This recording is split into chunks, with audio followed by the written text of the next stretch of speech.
الحمد لله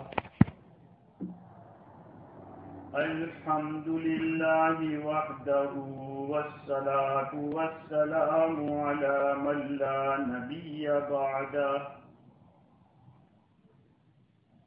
أما بعد فأعوذ بالله من الشيطان الرجيم بسم الله الرحمن الرحيم قل بفضل الله وبرحمته فبذلك فليفرحوا هو خير مما يجمعون صدق الله مولانا العظيم.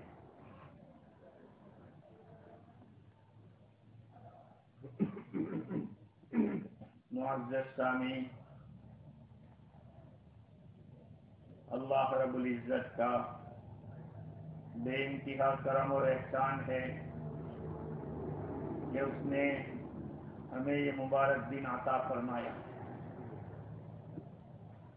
یہ دن یوم الجائزہ کہلاتا ہے، بدلے کا دن. ظاہری بات ہے، بدلہ کس کو دیا جاتا ہے؟ بدلہ کس کو کہتے ہیں؟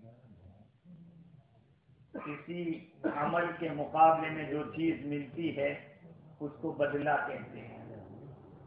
کہ یہ عوض ہے اس چیز کا. اللہ رب العزت نے عید کا دن ہمیں عطا فرمایا ہے. خوشی منانے کا دن ہے.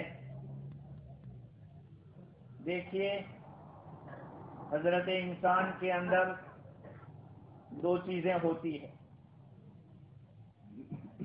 جب دنیا میں آتا ہے تو وہ دو چیزیں لے کر آتا ہے. ایک دین لے کر آتا ہے اور دوسری چیز فطرت لے کر آتا ہے. فطرت کے معنی طبیعت. بعضوں کی طبیعت ایسی ہوتی ہے کہ پنکھے سے بھی ٹھنڈی لگ جاتی ہے، بعضوں کو ایئرکون سے بھی کچھ نہیں ہوتا. بھائی طبیعت ہے ان کی، مزاج ہے. تو ہر انسان دو چیزیں لے کر آتا ہے. ایک اپنا دین لے کر آتا ہے اور دوسری چیز اپنی فطرت اور نیچر لے کر آتا ہے. اللہ رب العزت نے جو شریعت مجھے اور آپ کو دی، اس شریعت کے اندر فطرت کے سارے تقاضوں کو رکھا گیا. انسان کی طبیعت جن چیزوں کو چاہتی ہے اس کو بیان کیا، اس کی رعایت کی گئی. اب ہر آدمی یہ چاہتا ہے کہ کوئی خوشی کا دن ہو جس میں لوگوں سے ملے جلیں، اچھا اچھا کھائیں پیئیں اور پہنیں. کچھ چینجنگ ہو زندگی کے اندر. ہر آدمی یہ چاہتا ہے. اللہ رب العزت نے اس خوشی کے لیے ہمیں سال کے اندر دو عیدیں اور پورے سال کے اندر جمعہ کا دن 52 مرتبہ آتا ہے، 52 ٹائمز آتا ہے. جمعہ بھی عید ہے نہیں؟ بہت بڑی عید ہے جمعہ کی. اب آپ غور کرو کہ ہماری جو یہ عیدیں ہیں، چاہے جمعہ کا دن ہو، چاہے عید الفطر ہو، چاہے عید الاضحیٰ ہو، یہ عیدیں ہم کو کب ملتی ہیں؟ ایک فریضے کو پورا کرنے کے بعد ملتی ہے. پورے ہفتے کی فرض نمازیں آپ نے پڑھی ہے تو جمعہ کی نماز ہے، وہ بھی عید کا دن. یہ ایک اہم فریضہ ہے، فرض نماز.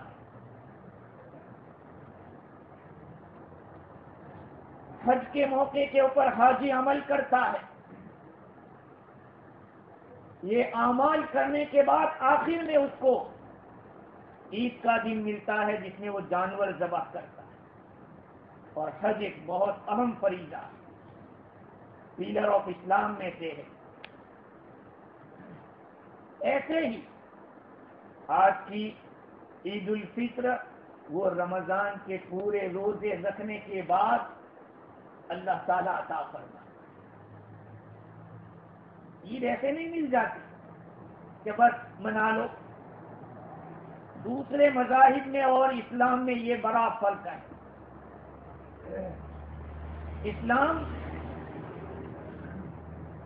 اور سارے اللہ رب العزت ہمیں یہ دن دیتا ہے تو محنت کے بعد دیتا ہے، محنت کرواتا ہے، اور محنت کروانے کے بعد اس طرح کے دن عطا۔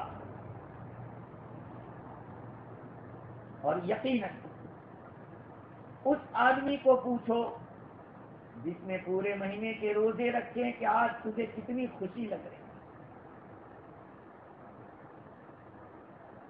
جو آدمی پورے ہفتے کی نمازیں پڑھتا ہے اس کو پوچھو جمعہ کے دن کتنا اچھا لگتا ہے۔ تو اللہ تعالیٰ نے یہ نظام رکھا ہے کہ محنت کے بعد عطیہ ملتا ہے، بغیر محنت کے نہیں ملتا۔ اور اللہ تعالیٰ کا کرم دیکھیے میرے عزیزوں کہ روزہ رکھنے کی طاقت وہ دیتا ہے، روزے وہ رکھوا رہا ہے، اور پھر خوشی کا دن بھی دے رہا ہے۔ یرید اللہ بکم الیسر ولا یرید بکم العسر۔ اللہ تعالیٰ تمہارے اوپر آسانی کرنا چاہتے ہیں، اللہ تعالیٰ تنگی کرنا نہیں چاہتے۔ جو یہ کہتا ہو کہ روزے رکھنے سے پریشانی ہوتی ہے، کہو کہ دین میں ایمان میں تیرے کمی ہے۔ ہاں، اللہ کا فریضہ پورا کرنے میں مزہ آتا ہے۔ ایسا لگتا ہے روزے ختم ہوتے ہیں تو کوئی آپ نے کچھ کھو دیا، برکت والا رحمت والا مہینہ چلا گیا۔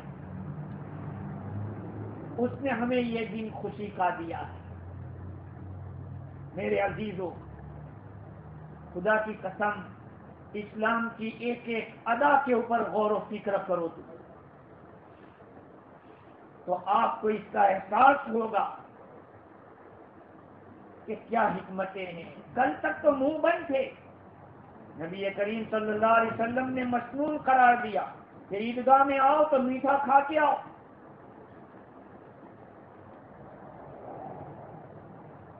یہ قید نہیں لگائی کہ کھجور کھا کے آنا یا فلاں آئٹم کھا کے آنا۔ اسلام نے یہ آزادی رکھی کہ حلال چیز کھا کے آنا۔ یہ ہماری سوئیاں تو ہمارا ایک رواج ہے اور آسانی ہے اس لیے، اور عرب کی یہاں کھجور آسان تھا، تو ہر گھر میں کھجور ملتا تھا۔ کتنی آسانی۔ اور میٹھا کھانے کو اس لیے کہا گیا کہ اتنے دن تک روزے رکھے تھے اور آج پھر خود کھائے بغیر آئیں گے تو ہو سکتا ہے کہ نماز میں دیر ہو جاوے، آدمی گھسی کھا کے گر جاوے۔ کہا کہ میٹھا کھاؤ اس لیے کہ میٹھے کی طرف دل زیادہ رغبت کرتا ہے اور اس میں انرجی زیادہ ہوتی ہے تو آدمی زیادہ فریش رہے گا۔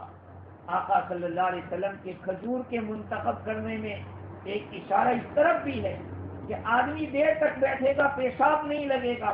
کھجور کی عادت ہے کہ آدمی کے پیشاب کو روکتا ہے۔ اس لیے میں کہہ رہا تھا فرق تاب قدم ہر کجا کے نی نگرم دامن کرشمہ نی کشت کے جا کہ اوپر سے لے کر نیچے تک فرق تاب قدم، یعنی یہ مانگ جو ہے سر کے بال کی، وہاں سے لے کر قدم تک ہر کجا کے نی نگرم، جہاں کہیں میں دیکھتا ہوں یہی دل کہتا ہے کہ یہی مذہب اصل ہے۔ اسلام کی ایک بھی ادا پر کسی کو انگلی رکھنے کا موقع نہیں۔ دوسری بات یہ ہے کہ پہلے دنوں میں جو روزے تھے اور آج روزہ نہیں ہے، حرام کر دیا آج کا روزہ۔ دین تابع داری کا نام ہے۔ آپ یوں کہو کہ نہیں میں تو رکھوں گا، تو حرام کام کیا، اپنی مرضی سے دین کے ہم نہیں چلا سکتے۔ ساری ادائیں عید کے دن الگ ہے۔ صحابہ کرام روایت نقل کرتے ہیں کہ آقا صلی اللہ علیہ وسلم کے پیچھے کئی مرتبہ عید کی نماز پڑھی، نہ کوئی اذان تھی نہ کوئی اقامت تھی۔ آج روزانہ امام مؤذن بلاتا ہے 5 مرتبہ، اور آج کسی کو بلانے کی ضرورت نہیں پڑی، اور تکبیر بھی کہنے کی ضرورت نہیں، اذان بھی نہیں، اقامت بھی نہیں۔ معاف کرنا ایک بات کہہ رہا، عید کی نماز واجب ہے، بعض علماء کے نزدیک سنت ہے، اور 5 نمازیں فرض ہے۔ اگر ہم نے فجر کی فرض نماز نہیں پڑھی ہے، قضا کر دی ہے، تو پہلے سوچو کہ ہم تو ایک قرضہ کر کے بیٹھے، ہمارے ذمہ قرضہ ہے، جو نمازیں ہماری چھوٹ رہی ہے وہ ہمارے سر پہ قرضہ ہو رہا ہے۔ دنیا کے قرضے ہمیں دکھتے ہیں، خدا کے قرضے ہمیں دکھتے نہیں، اس لیے کہ وہ فوراً نہیں مانگتا ہے، پکڑتا نہیں۔ تو میں یہ عرض کر رہا تھا کہ عید الفطر کے اندر نہ کوئی اذان ہے نہ کوئی اقامت ہے، اور عجیب بات یہ ہے کہ پہلے خطبہ پہلے ہوتا تھا جمعہ میں، نماز بعد میں ہوتی، اور آج پہلے نماز ہوگی خطبہ بعد میں ہوگا۔ چینجنگ ہو گیا، بدل دیا اللہ کے رسول صلی اللہ علیہ وسلم نے طریقہ۔ ہر چیز میں حکمت ہے میرے عزیز، اگر ہم نہ سمجھیں نہ دیکھیں تو ہماری آنکھیں بند ہیں، یہ سمجھو۔ اسلام کی خوبیوں کی طرف ہم نے توجہ نہیں دی ہے۔ اسلام ہم سے کیا چاہتا ہے؟ ہم رواجی مسلمان ہیں، ہم کو چاہیے کہ صحیح معنی میں عملی مسلمان بنیں، اسلام کے تقاضے جو ہم سے ہیں اس کو پورا کریں۔ کیا بتاؤں اے مسلمان تجھ سے نادانی تیری، کیا بتاؤں اے مسلمان تجھ سے نادانی تیری، نام کو بس رہ گئی ہے اب مسلمانی تیری، نام کو بس رہ گئی ہے اب مسلمانی تیری، تھا کبھی حیران زمانہ تیری شوکت کو دیکھ کر، تھا کبھی حیران زمانہ تیری شوکت دیکھ کر، ہوگی ضرب المثل اب عالم میں حیرانی تیری۔ مثال دی جاتی ہے کہ پہلے مسلمان ایسے تھے، لیکن آئندہ ہماری مثال دی جائے گی، یہ تو شکر کرو کہ یہ آخری امت ہے، ورنہ اس امت کے بعد کوئی اور امت ہوتی تو میرے اور آپ کے گورکھ دھندے ان کے سامنے بیان ہوتے کہ اگلی امت ایسی تھی۔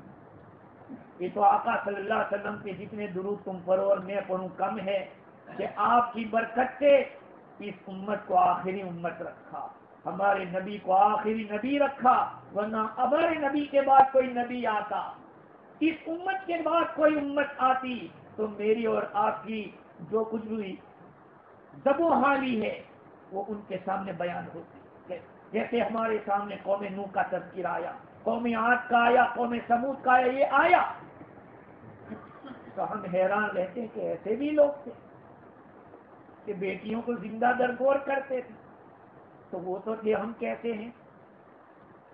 وہ باقاعدہ کرتے تھے، اور ہم لوگ شائستہ اور تہذیب کے ساتھ کرتے ہیں، مہذب طریقے سے کر رہے ہیں، تو ہماری بھی مثالیں دی جائے گی۔ چلو دوسری امت تو نہیں، لیکن ہمارے بعد جو نسلیں آئے گی وہ کہے گی کہ ایسا ہوتا تھا پہلے۔ میرے بھائیوں سوچو تھوڑا، ہم کس درجے کے مسلمان ہیں۔ خدا تعالیٰ تو فرما رہا ہے کہ یہ روزے میں نے فرض کیے تھے تمہارے پر آسانی کے لیے، ہم نے تنگی کرنا نہیں چاہا۔ اس کے خزانے میں کیا کمی ہے؟ 11 مہینے کھلاتا ہے، 1 مہینہ اگر کون کم کھاتا ہے، ہمارے صرف ٹائم چینج ہو جاتے ہیں، ورنہ آئٹم تو اتنی بڑھ جاتی ہے کہ غیر رمضان سے زیادہ کھا لیتے ہیں۔ خیر، اللہ نے یہ مبارک دن دیا ہے۔ دیکھیں، عید کے احکام میں ایک حکم یہ بھی ہے کہ عید کی نماز سے پہلے کوئی نماز نہیں، تحیت المسجد بھی نہیں، تحیت الوضو بھی نہیں، اشراق بھی نہیں، یہاں کوئی نماز نہیں۔ اور گھر جا کے کہا کہ عید کی نماز سے پہلے گھر پہ بھی کوئی نفل نماز نہیں پڑھ سکتے، عید کی نماز کے بعد گھر جا کے پڑھیں۔ عید کی نماز کے بعد یہاں بھی آپ نفل نماز نہیں پڑھ سکتے۔ ایکسپریس گاڑی جب آتی ہے تو لوکل کو سائڈ پہ کیا جاتا ہے، یہ ایکسپریس ہے۔ عید کی نماز کا ایک مقام ہے۔ تو میں یہ عرض کر رہا تھا شروع میں کہ اللہ تعالیٰ نے ہمیں، جو بھی انسان دنیا میں آتا ہے وہ ایک اپنے ساتھ دین بھی لے کر آتا ہے اور اپنی طبیعت لے کر آتا ہے، اپنا نیچر لے کر آتا ہے۔ اسلام نے عید کے اندر دونوں چیزوں کا لحاظ رکھا۔ ہماری طبیعت کا تقاضا تو یہ تھا کہ اچھے سے اچھا کھاتے، اچھے سے اچھا پہنتے اور لوگوں سے گلے ملتے، سب کچھ اللہ کے رسول صلی اللہ علیہ وسلم نے اس کی اجازت دی۔ اچھے سے اچھا کھاؤ، اچھے سے اچھا پہنو، اچھے سے اچھے طریقے سے رہو، سب سے ملو، لیکن شریعت پہ آنچ نہ آنے پائے۔ کھانا کھانے کا مطلب یہ نہیں ہے کہ شراب کی بوتل لے کے بھی بیٹھ جاؤ کہ یہ تو آج سے عید کا دن ہے تو سب چھٹیاں۔ حرام ہے، جو پہلے حرام تھا آج بھی حرام، بلکہ اس کی حرمت اور بڑھ جائے گی۔ ٹیلی ویژن پہلے دیکھ رہے تھے، اب کھول کے کہیں گے کہ رمضان میں تو ہم نے شیطان کو بند رکھا تھا، اب پھر کھول دو۔ تب کیا ہم رمضانی مسلمان تھے؟ 355 دن کے مسلمان نہیں ہیں، اسلامی تاریخ کے 355 دن ہوتے ہیں، انگریزی میں 365 ہوتے ہیں۔ ہم تو سال بھر کے مسلمان، اور سال بھر کے اللہ اس کے رسول کے حکم کے تابع، اس لیے اپنی مرضی سے نہیں عید منانی، کہا اچھے سے اچھا کھاؤ، اچھے سے اچھا پہنو، لیکن شریعت کے دائرے میں۔ حضرت عمر رضی اللہ تعالیٰ عنہ کی روایت ان کے بیٹے عبداللہ بن عمر رضی اللہ عنہ نقل کرتے ہیں کہ میرے ابا نے ایک دفعہ ریشم کا کپڑا بک رہا تھا بازار کے اندر، تو میرے ابا نے خرید لیا کہ حضور اکرم صلی اللہ علیہ وسلم کے لیے جمعہ کا دن، عید کا دن، کوئی خوشی کا موقع ہو، اس میں حضور اس کو زیب تن فرمائیں گے، یعنی پہنیں گے۔ خرید لیا، آقا صلی اللہ علیہ وسلم کی خدمت میں پیش کیا۔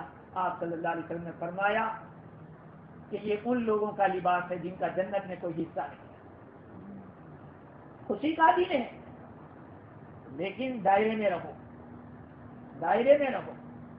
اب ہم لوگ تو خوشی کے موقع پہ ملنے جاتے ہیں تو چچا کی لڑکی سے بھی بھلے مل لیتے، حرام ہے۔ چچا کی لڑکی سے نکاح ہو سکتا ہے، وہ محرم نہیں، غیر محرم ہے۔ خالہ کی لڑکی ہو، چچا کی لڑکی ہو، پھوپھی کی لڑکی ہو، نکاح ہو سکتا ہے ان کے ساتھ۔ ہاں، آپ کی سگی پھوپھی ہے، سگی خالہ ہے، وہ الگ بات ہے۔ آپ سوچو کہ یار خوشی کا دن ہے، گلے مل لے تو کیا ہو جائے گا؟ ارے ہمیں کچھ نہیں ہوتا، شریعت کو ہو رہا ہے۔ شریعت نہ کہہ رہی ہے کہ غیر محرم کے ساتھ آپ مسافہ نہیں کر سکتے، ہاتھ نہیں دے سکتے آپ۔ اب ہم نے دیکھا جو جتنے پڑھے لکھے ہوتے آفس میں بیٹھے، کوئی بھی لیڈی آ گئی ہاتھ دے دیا، ارے حرام کر رہا ہے تو، کتاب و سنت کے خلاف کر رہا ہے۔ تو میرے عزیزوں، شریعت نے کہا کہ دیکھو تمہاری طبیعت کا ہم نے خیال کیا ہے، تم کھانا کھاتے ہو اچھے سے اچھا کھاؤ، اچھے سے اچھا پہنو، کوئی بات نہیں، لیکن ہمارے جو احکام ہے وہ اپنی جگہ پر باقی رہیں، کہ جو حرام ہے وہ حرام ہے۔ ہم نے تو یہ سمجھا ہی نہیں کہ ہم جب کسی کو پوچھتے ہیں کہ اجنبی کس کو کہتے ہیں تو کیا کہتے ہیں؟ جس کو چنتے نہ ہو وہ اجنبی۔ اسلام کی زبان میں وہ اجنبی نہیں، وہ تو ہے اپنی جگہ کرو، لیکن جس کے سنگ نکاح ہو سکتا ہے وہ اجنبی ہے۔ تو اجنبی کو سلام کرنے کو بھی منع کیا۔ اگر اجنبی عورت آپ کو سلام کرتی ہے تو آپ کو اس کا جواب دل میں دینا ہے، مسافہ نہیں کر سکتے، معانقہ نہیں کر سکتے۔ تو ٹھیک ہے، ہماری طبیعت کا تو خیال رکھا گیا، لیکن شریعت نے یہ بھی کہا کہ دیکھنا پہلے نماز پڑھ لو، میرے سامنے جھکو، تم کو کوئی بلانے نہیں آئے گا کہ اذان دی جائے کہ آ جاؤ، تم کو کوئی پکارنے نہیں آئے گا کہ بھائی تکبیر کہو اب نماز ہو رہی ہے، کہا کچھ نہیں، کوئی انویٹیشن نہیں ملے گا۔